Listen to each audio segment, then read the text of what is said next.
Welcome, everyone, to the Information's TITV. My name is Akash Pasricha. It is Monday, September 15th. Hope you had a fantastic weekend. We have got a great show lined up for you today. We are talking to our advertising and e-commerce reporters about Perplexity and the status of its efforts in both of those spaces. We've also got Menlo Ventures' newest partner, Didi Das, coming on the show. We're going to get him to explain some of his hottest takes on AI and on venture capital. We've then got the CEO of U.com coming on the show. They just raised a ton of money earlier this month.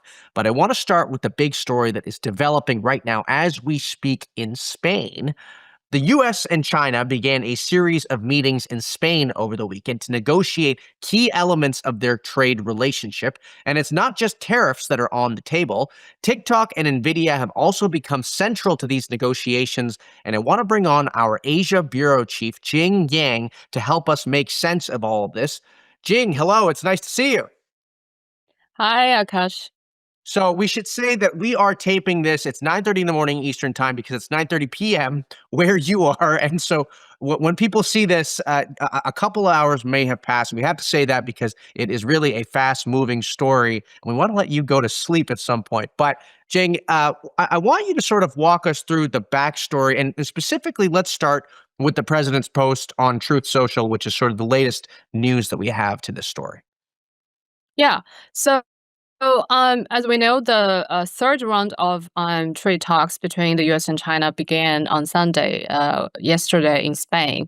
And then about 24 hours later, we have President Trump posted on his favorite platform, Truth Social, in which he dropped a very, very strong hint about a deal either has been or is going to be reached over TikTok. And he said, a deal was also reached on a certain, quote, company that young people in our country very much wanted to save. They will Okay. be very happy. And he also said that he will be speaking to Chinese President Xi on Friday, and that the relationship between the two countries remains a very strong one.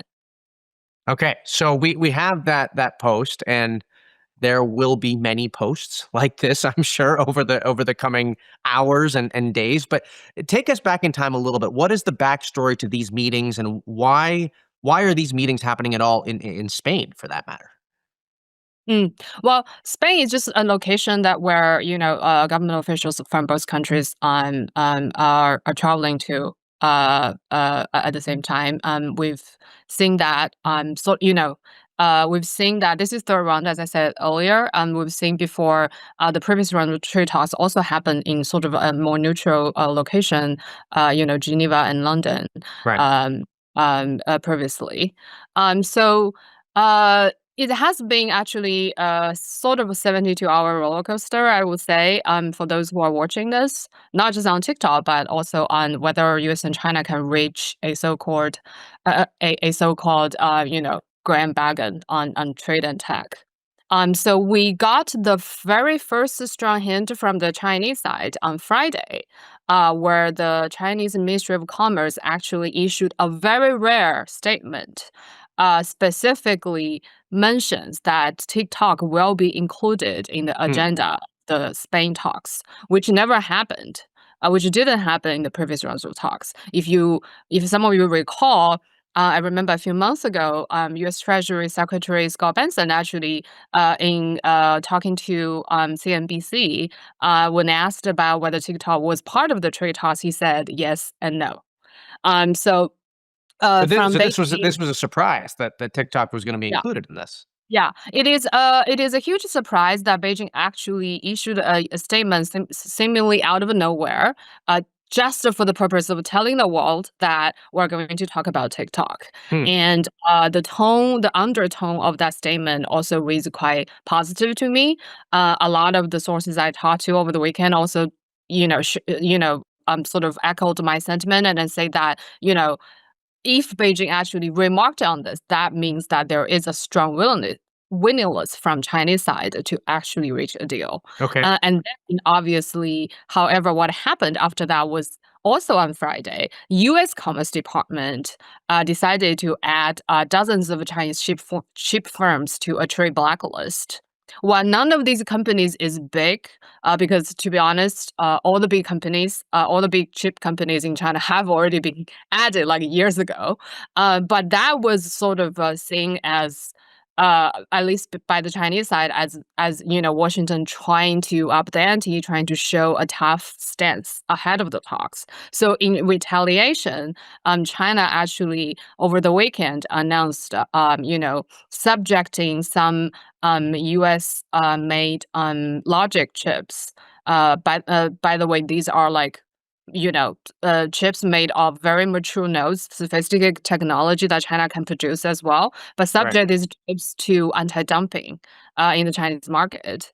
Then on Monday, in Asia time, so when you guys are sleeping, the antitrust regulator in China also announced that they are going to continue investigate a case they opened on against NVIDIA back in December, which related to NVIDIA's acquisition of a Israeli startup in 2020. Hmm. We reported back in December that that case, opening of that antitrust probe on NVIDIA, was China's sort of preparing to line up its cards in case that Trump comes into office and launch an all-out trade war, and then it exactly that exactly what has happened. And And and so this is all over the past 72 hours alone. yeah, yeah. Okay.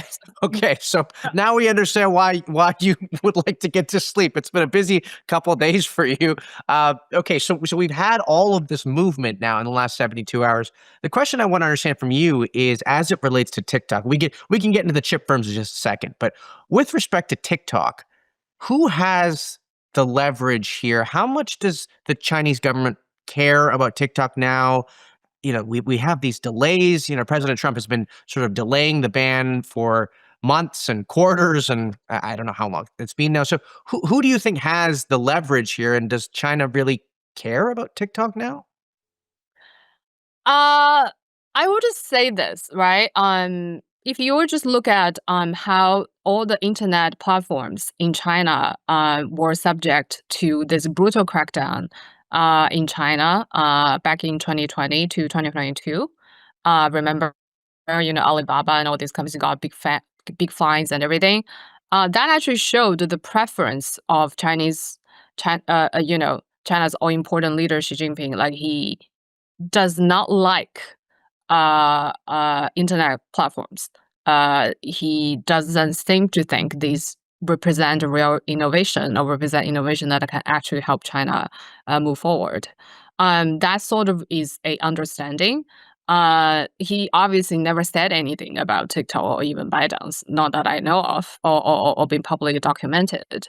But in the grand scheme of things, China has been seeing TikTok as a pawn in negotiation with the Hmm. US. Hmm. I think, the Chinese diplomats and officials, they are very smart. They can see that, TikTok helped Trump win the election, right? And then Right. Trump himself has given TikTok a lot of credit for that. And then China also has installed back in 2020, China installed this restriction on algorithm from being exported. Right. That means that there's no deal. The TikTok cannot be saved. The TikTok that we know of cannot be saved without China's approval. Right. And on the other hand, it seems like all the signposts suggest that Beijing would be willing to treat TikTok and TikTok's algorithm in exchange for something that Beijing truly wants, be it semiconductor, some kind of relaxation on, semiconductors or something else. Right. Right. Last question for you. What should we be watching with respect to the NVIDIA angle with this story as it develops? Yeah, so right now, as we reported exclusively several weeks ago, Chinese government has come out very strongly against Chinese companies from using NVIDIA chips, H20 or any other, alleging there is national security risks to China. So I think, and then given the recent development of NVIDIA's antitrust probe over on Nvidia is being carried forward. I think for Nvidia, the angle to watch is whether Nvidia will then become sort of another political football. That sort of being subject to the unfortunate Which we've seen. I mean, fate that yeah, it's that we've become a seen. set. Right, right, Yeah, well, with TikTok. right. Okay.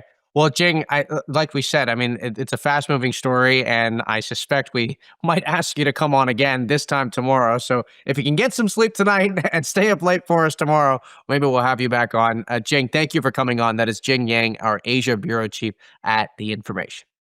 Okay. Well, Perplexity has been one of the most closely watched platforms as it relates to advertising and e-commerce products. And over the weekend, my colleagues Catherine Perloff and Ann Guillen published a story about the status of those efforts, and I want to bring them both on to tell us more about what they've found.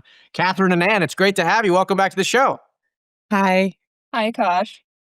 Okay, Catherine, let's start with you. What did we find with respect to Perplexity's advertising products?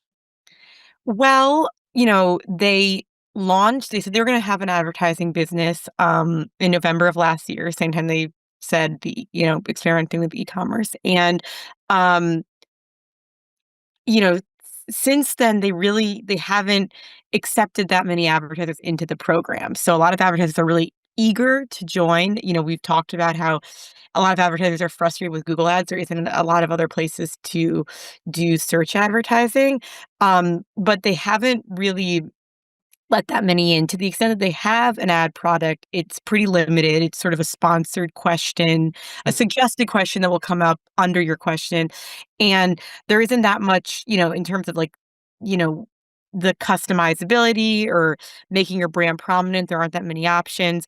Right. And, Perplexity seems to not be that, they've called it an experiment. They're not letting that many advertisers in.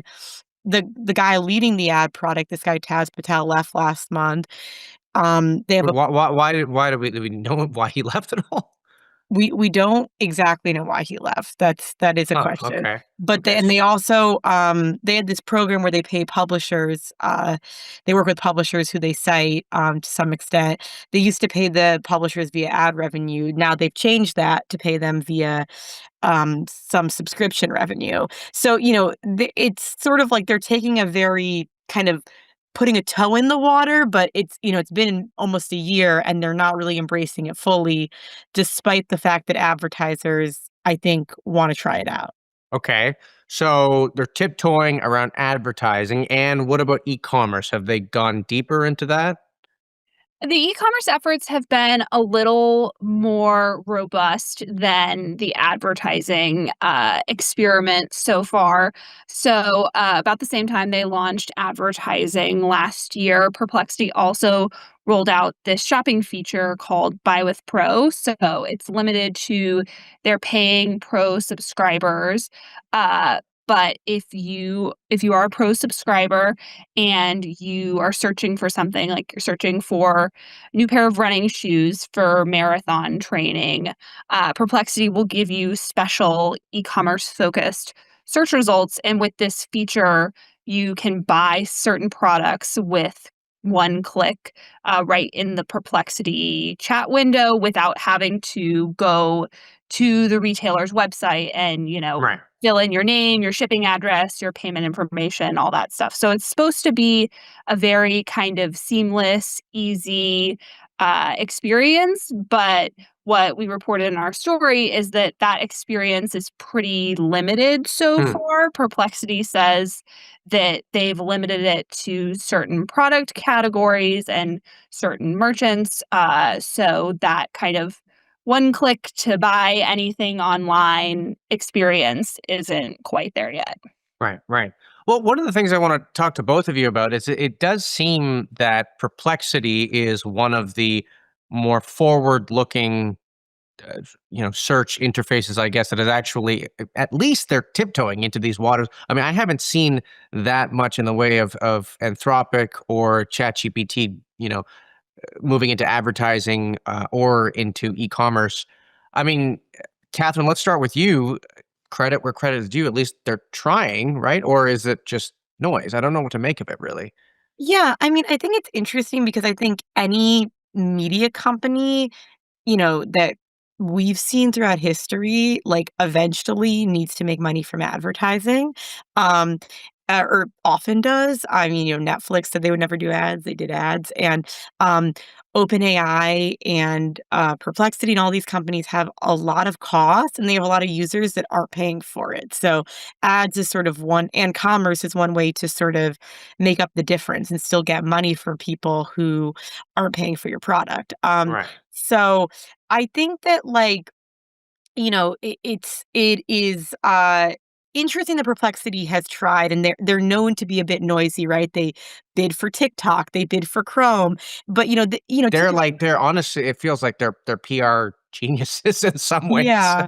But I mean, you have to give them credit. This, they actually, like, OpenAI has announced some shopping, or maybe it's just been reported, but there's been some shopping noise around OpenAI, but the product isn't really rolled out. They haven't done anything around ads. So at least Perplexity has tried. But I do wonder, I think, like, how long can these companies not do, ad and commerce efforts Right. when their costs are so high and they are consumer facing products? Right.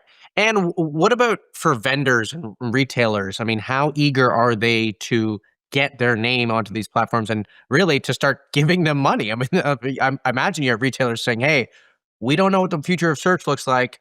We want you to take our money." Did you talk to any of these vendors? Yeah, I mean, it's really interesting. Like Catherine was saying, a lot of retailers and advertisers are really desperate for a new platform that will offer them the same kind of scale, the same amount of users they're able to reach as a Google or a Meta, who are really kind of the incumbents that control both the advertising and the commerce industries, because they really go hand in hand. So I think a lot of retailers and advertisers are really excited about the potential for a new platform. It reminds me a little bit of what we saw with the launch of TikTok Shop, Hmm. where there's this new exciting app or platform that hundreds of millions of people are using. That's a lot of Yeah. eyeballs to get your products in front of. And by the way, how is TikTok Shop even going? Just give us the quick refresher. I mean, we haven't talked about it too much on the show. Is it a thriving marketplace right now, or has it kind of died down? I mean, TikTok has fully integrated those commerce features into their product. So, I mean, when you're scrolling on TikTok now, you'll see you'll see an ad for something on TikTok Shop. You'll see a live stream. So, I think that that's something that retailers are hopeful could happen with AI chatbots and AI search engines, that the commerce and the ads piece will eventually just kind of naturally fold in the way it has with other consumer apps. Right, right. Catherine, last question for you. Talk to us about what we know in terms of revenue that this is generating for Perplexity. Is this significant right now, or is it really just a drop in the bucket? Well, our colleague, Sri reported that, in the fourth quarter of, last year, they only made $20,000 from ads, which is, I mean, like, I think we can all agree, no matter what your scale is, that's not a lot of money. So, we that's and then they also said, in March, at a conference, Taz Patel, who used to lead the ad business, but he left, said that they only had around a dozen advertisers. So, I mean, the scale was pretty small, Right. for a company that is But they losing. still they're still, I mean, they're being picky, like we said in the story. I mean, they're being picky. They only seem to want the blue chip advertisers right now. So, it's 20,000. I don't know that it's going to get a whole lot bigger based on how picky they're being, but we'll see. So, thank you so much, the two of you, for coming on. That is Catherine Perloff, who covers advertising, and Ann Guillen, who covers e-commerce, for the information. Okay, well, you might know our next guest from his outsized following on X, but when he's not posting there, Didi Das is also investing at Menlo Ventures. In fact, he is the firm's newest partner, a promotion that he got this week at the firm. I want to bring on Didi to talk all about what he's been focused on lately. Didi, welcome to the show. It's great to have you. Well, thank you for having me, Akash. It's great to be here. So I was looking at your X, as I normally do, because you've got something like 200,000 followers, I think, on there, and I saw that you were working this weekend. You were coding this weekend. Yeah, I mean, this is not an abnormal weekend. I think every weekend I'm working or I'm coding on Okay. something. It's What were you doing quickly? Just give us the 30 seconds. What were you coding this weekend? This one was completely for fun. There's this company, there's a startup called Listen Labs that put out a challenge called the Berghain Challenge, which is what we call a stochastic knapsack problem. You have to pick people to enter the club, and it has to meet certain That seems like an elite club, man. A stochastic knapsack problem club. Okay, keep going. Keep going. Well, the Berghain is this popular club in Berlin that some people might know about, which is infamous for not letting most of their guests in. So it's based on Berghain. It makes sense. The founders are European, but you get these people in with certain attributes, and you have to let them in and meet certain constraints while rejecting the fewest number of people. It's a public leaderboard, really fun challenge, really interesting way to hire people. And I thought, hey, why not? Why not give this a go and brush up on my coding skills? And it was really. And how'd you do? Well, not that well. I only spent about a day on it, and I think the leaderboard has about 1,500 or so people, and I'm somewhere around 250 right now. All right, well, fine. I mean, 250 in one way for somebody who doesn't do it as often. I mean, I think 250 is for a day's work seems pretty good. But anyway, we'll have to come back to that. Look, I want to talk a little bit about what you're investing in at Menlo, and the question that I think everyone's trying to rack their heads around right now is to what extent we are in a bubble as it relates to AI valuations. We had a great op-ed last week from Pranod Khosla, and he was talking about the extent to which AI valuations are absolutely bonkers right now. And so I just wanted to get your take on it. I mean, what do you think? Are valuations in a bubble? Look, yeah, I think one interesting thing I learned in my sort of year and a half in venture is venture doesn't have any downward pricing pressure on startups, right? So it's not like the VCs are sitting here and saying, hey, let's value everything at $1 bazillion. No, I mean, it's like these startups have potential. They go out to the market and they say, hey, we want to raise a round. And the reality is, because there are so many people with money on the table, we see in many cases similar opportunities and then bid each other up to a really high valuation. And the way I justify myself around it is, bubble or not, as an investor, our job is to invest in the best companies. And so for every 100 companies, many of which may be overvalued, our belief is that, 5 or 10 of them are going to have enduring value. And you might come in at a valuation which seems somewhat unreasonable, and many will grow into it. And as far as Menlo goes, we're not doing so many of the billion-dollar seed rounds and egregious rounds like that. Yeah. But even then, I mean, $30 billion valuations for really just one or two people that have a track record.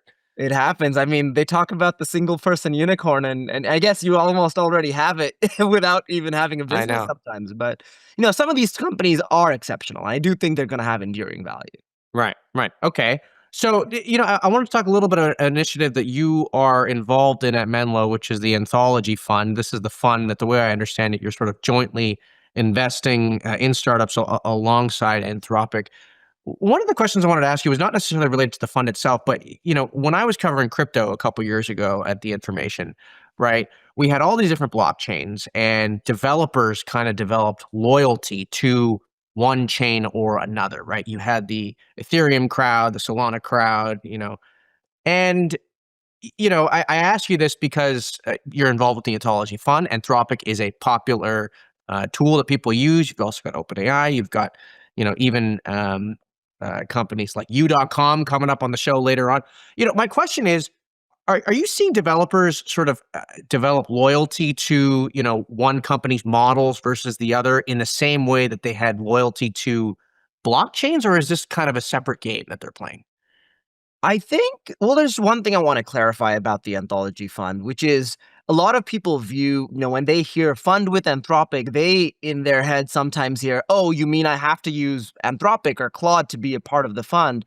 And, we've explicitly actually designed the fund for that not to be the case. I mean, a lot of the companies that come into Anthology are not dedicated to using Anthropic or are not only on Anthropic, and sometimes they don't even use Claude, and they're just there to further the mission that Anthropic espouses.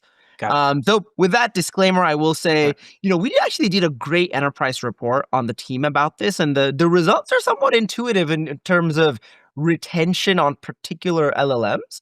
What we found is for developers who are hobbyists or not running large companies, there is a lot more mobility between the LLMs you use. You'll often see, hey, new model comes out, let's go try something else. Let's go try to get the cost down, see what the performance is here. But when it comes to scaled organizations, they actually have quite a bit of retention on at least the provider level on the companies, the LLMs that they use. And a part of that reason is because when you are using, say, 10,000 tokens a minute or some sort of real volume, it isn't trivial for you to go overnight and say, hey, let's move all of my traffic over to this new model. It might be simpler from a tech perspective. It's just a different API call. But from a feasibility perspective, getting the compute, it isn't that common. Right. And so Right. we see people actually stick to their providers for the most part in the Right. long run. Right.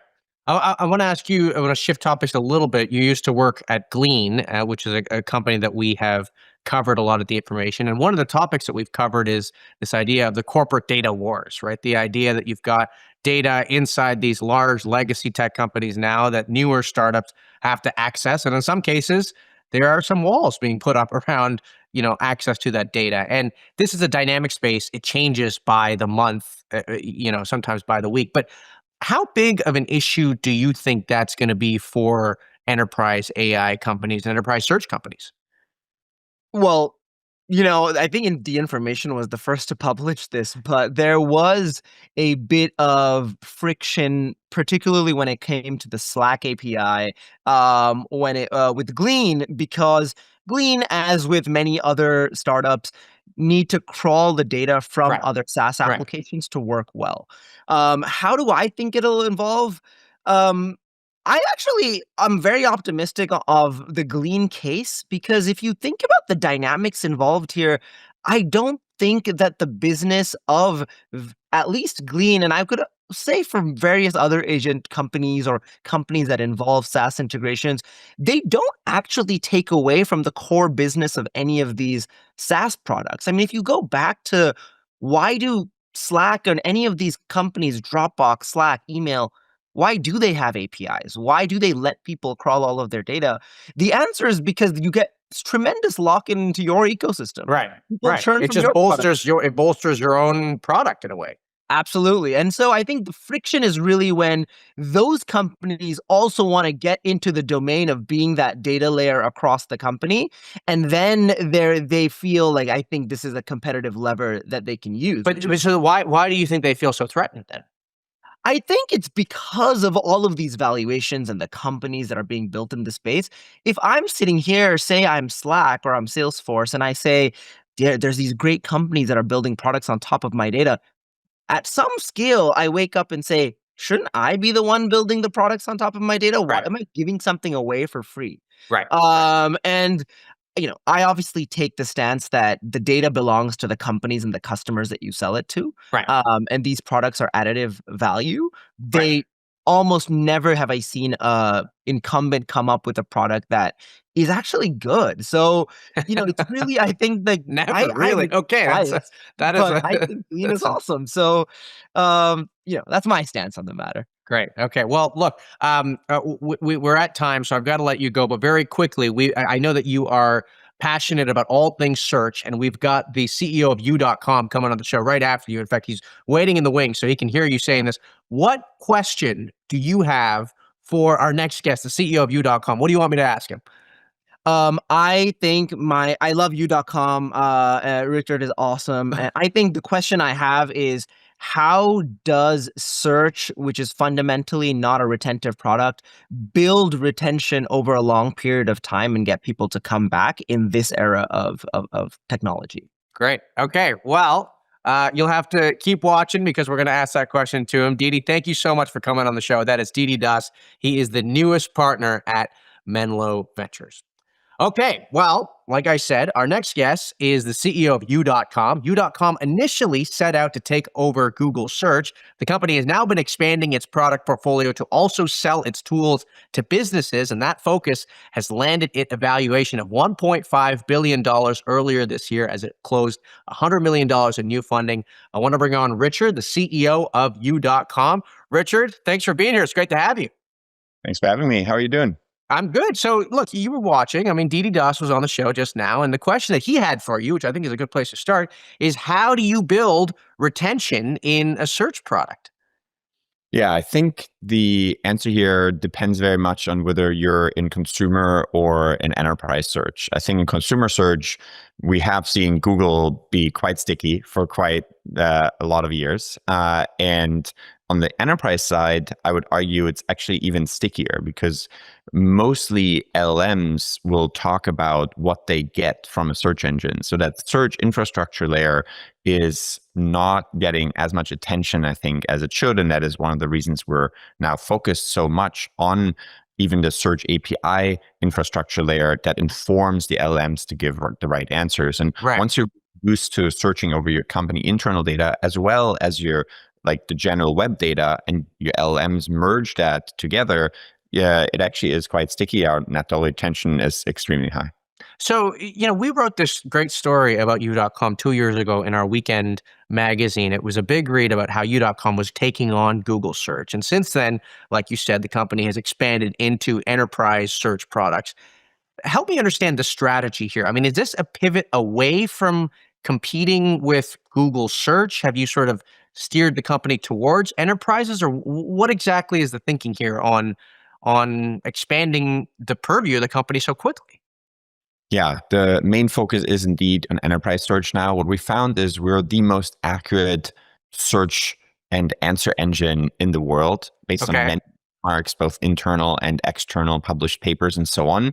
We don't hallucinate as much. We have the most accurate answers, but really the folks that care most about those accurate answers are actually in the enterprise. Like if your job depends on it, if you're in a hedge fund, if you're a journalist, if you work for the NIH, if you work for publishers like The Telegraph and other companies or Harvey and Legal AI, the accuracy of the answers really, really matters. And so we found is that the search layer is extremely powerful for all of these other companies. And so what we're now doing is actually provide the underlying capabilities we have built to other organizations. And when we're doing that, we've been able to scale massively the revenue. We do over 1 billion API calls a month now. I think it's bigger than any of the other startups in the space, both on the API side and even the consumer space, because our customers are now scaling. And we have many of them, like DuckDuckGo, also, that are relying on those APIs. So, is this basically a product that competes directly with Glean? It does on the enterprise search side. We also provide web search APIs, our index to companies like DuckDuckGo and Windsurf that want to have general web search, but we also do company internal search, and then we give those answers. And then we build end-to-end solutions for our enterprise customers. Right.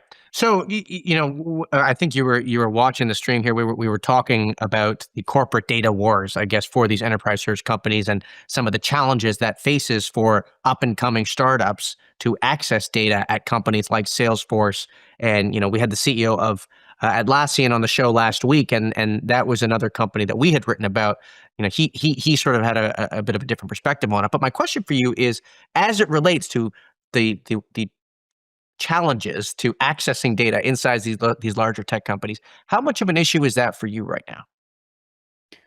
It's not a big issue for us. I can see how it can become an issue for folks that wanted to use Slack in ways that you weren't supposed to use it, and you weren't using official APIs and things like that. But a lot of our customers are very motivated to get us access to the data. In some cases, we have to white glove them to get access, mostly not for legal reasons, but it's just it's not hard work, but it is, it's white glove meaning like you have to really spend time to nurture these relationships to allow for these deals to happen? Yes, but also just, when you get data from lots of disparate parts of the company and you try to bring all of that together, that's just additional work. And sometimes that work is more custom per customer. But for the most part, we work with companies that are already in the cloud, that already have like an S3 bucket on AWS and things like that. And then we can search over, decades of their archives, for instance, for the DPA, which is a large press agency. So I do want to ask you about this. So this pivot now that you've now moved towards enterprise search, and there are tons of companies still out there who are saying we are going to be the next Google search. I mean, they're still sort of seemingly, I guess, where you.com seems to have been sort of in 2023, which is that we're gonna take over that playing field. And it seems like you guys have come to the conclusion that, hey, that this is not where we're gonna stand out. My question for you is, A, why did you make the decision? What was it about that challenge that you deemed too significant? And B, what do you think about companies who still say that they can do that? Yeah, I think in general, consumer spaces end up in monopolies or duopoly type of situations. What we found is that on the consumer side, there's Google, and then if there is a second player, duopoly type of situation instead of a monopoly type of situation, it's probably ChatGPT, right? They have billions and billions of And you didn't queries. want to compete with that. And that is a tough space. But more important than what was the problems that were in consumer, it's the opportunities that were in enterprise. When you have companies saying, we love your answers, but we want those answers on our own website and our own tools, and that's where the revenue is. You follow the revenue as a startup. How much revenue are you guys generating on the enterprise side now? Not sharing it, but it's been growing quite significantly. And compared to a lot of other folks in our space, the multiple is actually quite reasonable on our valuation. And one question I did want to ask you before I let you go is your view on browsers. We saw Atlassian buying the browser company, and this was a conversation I had with them about their rationale there. Still a little bit confusing for some people, right? But people are sort of saying browsers will be the next frontier for the search wars in some way. Do you have any interest in getting into the browser space? Are you looking to develop a browser at all? What's your view on that? Browsers are indeed a very interesting piece of technology, right? In many ways, it was like search 4 or 5 years ago, very underestimated, and a lot of people paid attention. But if you think about, the higher levels of abstraction used to be that we cared about the operating system, and now that doesn't really matter because we do almost everything in the browser. Like Zoom is one of the few apps that I still have that isn't just all in my browser, and even Hangout mostly in the browser. So you can get it to pop out. It's like a luggage. It's like, oh my God, we did something. That's right. And so if you can control the browser, it's an extremely powerful place to be. But it's also a place where you have to have an insane amount of trust with users. And what I see a lot of these companies do, like AI companies that say, oh, let us just look at everything you do in your browser. It's just like there's so many, even if you're, the CEO, there's so many, company internal things that you would see that, like employee salaries and all of that. It's hard to build that trust with a lot of people to let them use your AI browser to then actually do the interesting bit, which is agentic browsing. I do believe it sounds like this is not a space you want to get into then.